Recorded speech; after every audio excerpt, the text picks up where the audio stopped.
Why is idea sometimes pronounced as idea? I know that idea is pronounced /aid/, but I've met several people in real life who put an R at the end of the word. How come?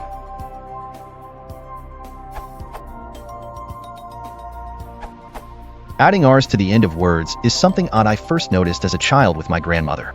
Idea became Idear, Ella became Eller, etc. I assumed it to be part of her southern upbringing until I heard Billy Joel sing about Brenda and Eddie in the Ballad of Brenda and Eddie segment of his Scenes from an Italian Restaurant. Apparently this goes up into Maine.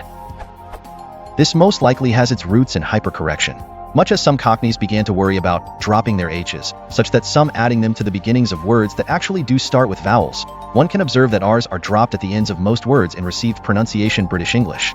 Accents from the Atlantic states, whether northern or southern, ultimately derive from England, and so this probably originated with people from less literate times adding R's in their heads to words that didn't actually end with them.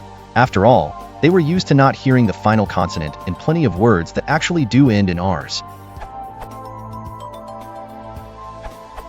It's likely because those speakers have pronounced rhotic accents, which means that they generate an R sound as part of certain vowels. Edit, it's also common in non-rhotic accents to have an R appear in certain circumstances. I just realized that I say idars, not ideas.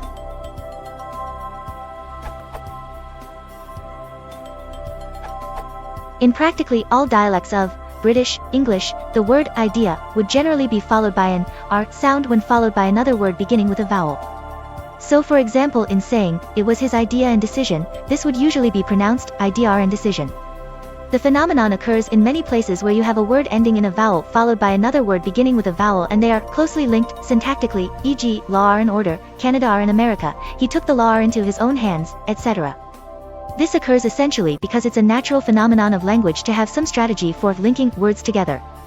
These strategies tend to make it more likely for syllables to have a consonant in their onset, and there's some evidence that languages universally prefer this. French has a similar phenomenon involving latent consonants, principally Z. Spanish allows vowels to merge into the same syllable, etc. Update: there seems to be some disagreement about the exact extent of this phenomenon. In his article in the Blackwell Handbook of English Linguistics, Michael McMahon, 2008, describes it as now very common in many accents of non-rhotic British English, though without giving any actual data. Jick, 1999, one of the articles referenced by the Wikipedia entry mentioned in Peter Shore's comment below, observes the available data, which has centered almost exclusively on only two dialects, Southern British received pronunciation, and the dialect of Eastern Massachusetts.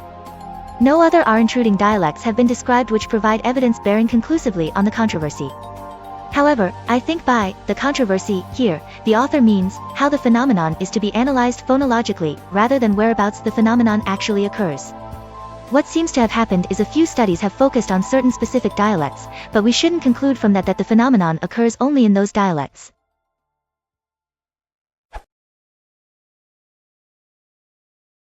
So what is about this and he's got some ideas of craving.